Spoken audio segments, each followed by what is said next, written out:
नमस्कार कुंभ राशि के प्रिय दर्शकों, साल 2025 को लेकर आपके मन में भी कई सवाल उठ रहे होंगे। एक तरफ न्यूमेरोलॉजी के अनुसार यह मंगल का वर्ष है जो ऊर्जा और गति का प्रतीक है। वहीं दूसरी तरफ आपकी अपनी राशि के लिए शनि के 7.5 का तीसरा चरण शुरू होने जा रहा है। तो क्या होगा इन दो शक्तिशाली ज्योतिषीय प्रभावों का संगम? कैसा बीतेगा आप कुंभ राशि वालों के लिए ये साल? आज हम आपकी इसी जिज्ञासा को शांत करने के लिए हाजिर हैं। इस विशेष वीडियो में हम न्यूमेरोलॉजी और ज्योतिष के अद्भुत समन्वय से जानेंगे कि साल 2025 आपके लिए क्या सौगात लेकर आ रहा है। तो बने रहिए हमारे साथ और समझिए इस वर्ष की गहराई को। ध्यान दीजिए, कुंभ राशि के स्वामी शनिदेव ने इस वर्ष दो महत्वपूर्ण भावों का भार मंगल को सौंपा है।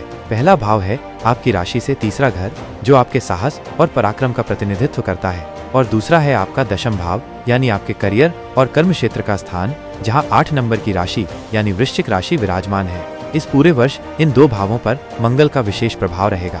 अब यदि साल 2025 के अंकों को जोड़ा जाए 2 + 0 + 2 + 5 = 9, तो मूलांक आता है 9। और अंक ज्योतिष के अनुसार ये 9 नंबर आपकी कुंडली के 11वें भाव में स्थित है, जो आपके लाभ और आय का सूचक है। तो चलिए समझते हैं कि इन ग्रहों और अंकों की स्थिति आपके जीवन पर कैसा प्रभाव डालेगी। सबसे पहले बात करते हैं आपके तीसरे घर की। मंगल के प्रभाव से इस वर्ष आपका साहस और आत्मविश्वास चरम पर रहेगा। आपको जो भी जिम्मेदारी मिलेगी उसे आप पूरी निष्ठा और लगन से निभाएंगे और सफलता आपके कदम चूमेगी। कुंभ राशि वालों के लिए यह वर्ष सकारात्मक ऊर्जा से भरपूर रहने वाला है। खासकर आप में से जो लोग मार्केटिंग, सेल्स, स्पोर्ट्स, ऑनलाइन व्यवसाय या यात्रा से जुड़े क्षेत्रों में हैं, उन्हें तीसरे भाव के सक्रिय होने से अपार सफलता और शुभ परिणाम मिलने के प्रबल योग बन रहे हैं। अब रुख करते हैं दशम भाव की ओर, जो आपके कर्म और करियर का प्रतिनिधित्व करता है। साल 2025 का स्वामी मंगल आपके करियर को नियंत्रित कर रहा है और यह आपके लिए अत्यंत शुभ संकेत है। यदि आप नौकरी पेशा हैं तो इस वर्ष आपको वो मुकाम हासिल होगा जिसकी आप आकांक्षा रखते हैं। यह एक ऐसा समय होगा जब आप अपने करियर में एक लंबी छलांग लगा सकते हैं। आपके मन में ये दृढ़ विश्वास रहेगा कि आप हर चुनौती का सामना करने के लिए तैयार हैं। और साल 2025 आपको वो मंच प्रदान करेगा जहां आप अपनी प्रतिभा का प्रदर्शन कर सकेंगे और ये साबित कर सकेंगे कि आपका करियर किस ऊंचाई का हकदार है। कार्यक्षेत्र में आपको प्रगति के अनेक अवसर मिलेंगे। व्यापार करने वाले आप कुंभ राशि के जातकों के लिए भी यह वर्ष अत्यंत लाभकारी सिद्ध होगा, क्योंकि आपके व्यापार के स्वामी सूर्य और मंगल का संयोजन ज्योतिष में शुभ माना गया है। इसलिए साल 2025 आपके व्यापारिक उन्नति के लिए एक नई और सफल शुरुआत लेकर आएगा और पूरे वर्ष आप अपने कर्म क्षेत्र को नई ऊंचाइयों पर ले जाने में सक्षम होंगे। अब बात करते हैं साल के मूलांक 9 की, जो आपके 11वें भाव यानी आय और लाभ के स्थान पर स्थित है। इस वर्ष आपकी आय में वृद्धि और अप्रत्याशित लाभ के योग बन रहे हैं। आपने जो भी मेहनत की है उसका कई गुना फल आपको प्राप्त होगा। यदि आपने 1 रुपया लगाया है तो लाभ भाव के प्रबल होने से आपको 1.5 या 2 रुपए तक की प्राप्ति हो सकती है। इसका सीधा अर्थ है कि आपको अपनी मेहनत से कहीं अधिक लाभ मिलेगा। यह वर्ष आपकी इच्छाओं को पूरा करने वाला साबित होगा।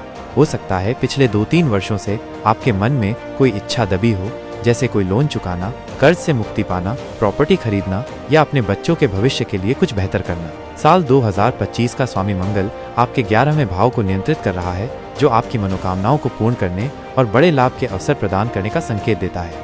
अब इस विश्लेषण को ज्योतिषीय दृष्टिकोण से भी समझते हैं। शनि, जो आपकी राशि के स्वामी हैं, वर्तमान में कुंभ राशि में ही गोचर कर रहे हैं, लेकिन ठीक 29 मार्च को वे अपनी राशि छोड़कर आपके धन भाव में प्रवेश कर जाएंगे। द्वितीय भाव में शनि का गोचर आपके आर्थिक मामलों के लिए अत्यंत अनुकूल रहेगा। यहाँ आप धन से जुड़े कार्यों में सफलता प्राप्त करेंगे और लाभ के नए स्रोत बनेंगे। विशेष रूप से यह समझें कि जब द्वितीय भाव प्रभावी होता है तो यह समय धन संचय का होता है। आप जो भी धन अर्जित करेंगे उसे बचाने और संचित करने में सफल रहेंगे। इस वर्ष आपके हाथ में पैसा रहेगा और आप अपने परिवार की जरूरतों को बेहतर ढंग से पूरा कर पाएंगे। यदि आपका कार्य वाणी या स्पीच से जुड़ा है तो इस क्षेत्र में आपको विशेष सफलता मिलेगी। अब बात करते हैं देवगुरु बृहस्पति की। वर्तमान में बृहस्पति आपके चतुर्थ भाव में विराजमान है और मई के महीने में वे आपके पंचम भाव में गोचर करेंगे। पंचम भाव त्रिकोण का स्थान है और बुध का घर है। यहाँ बृहस्पति का आना एक शुभ संयोग लेकर आएगा। यदि आप शिक्षा ग्रहण कर रहे हैं तो इस वर्ष आपको निश्चित रूप से सफलता मिलेगी। जीवन में यदि कोई प्रतिस्पर्धा चल रही है तो आप उसे जीतने में सक्षम होंगे। परीक्षाओं में आपको सफलता मिलेगी। यदि आप शेयर बाजार से जुड़े हैं तो पंचम भाव शेयर मार्केट का भी प्रतिनिधित्व करता है और 11वें भाव का प्रभाव आपको इस क्षेत्र से भी आय दिला सकता है, यानी किसी अप्रत्याशित लाभ का स्रोत खुल सकता है। पंचम भाव के प्रभावी होने से रचनात्मकता और शिक्षा से जुड़े कार्यों में भी साल 2025 आपके लिए अनुकूल रहेगा। अब जब सब कुछ इतना अच्छा दिख रहा है तो सवाल ये है कि परेशानियां कहाँ आ सकती हैं। ध्यान दीजिएगा, आपके दशम भाव में 8 नंबर की राशि यानी वृश्चिक राशि है, जिसका स्वामी मंगल है। मंगल शनि के मित्र नहीं है, हालांकि उनमें शत्रुता भी नहीं है, उनका संबंध सम है यानी तटस्थ। इसलिए साल 2025 आपके कार्यों में एक संतुलन लाने वाला वर्ष होगा। यह एक ऐसा मंच प्रदान करेगा जहां आप संतुलन और स्थिरता के साथ लंबी उड़ान भर सकते हैं और अपने जीवन को नई ऊंचाइयों पर ले जा सकते हैं। कुंभ राशि के लिए यह एक महत्वपूर्ण वर्ष होगा जहां आप अपनी क्षमताओं को पहचान कर भाग्य का भरपूर साथ प्राप्त कर सकेंगे। दोस्तों, मैं आप सभी का तहे दिल से शुक्रिया अदा करता हूं कि आपने हमारे YouTube चैनल धर्मलोक को इतना प्यार और समर्थन दिया। मुझे बहुत खुशी है कि आपको ये वीडियो पसंद आई। अगर आपको ये वीडियो ज्ञानवर्धक लगी तो कृपया इसे लाइक करें और चैनल को सब्सक्राइब करना न भूलें, ताकि आगे भी आपको ऐसे ही रोचक और ज्ञानवर्धक वीडियो मिलते रहें। आपके समर्थन के बिना ये संभव नहीं होता। जय श्री राम। आपका दिन शुभ हो।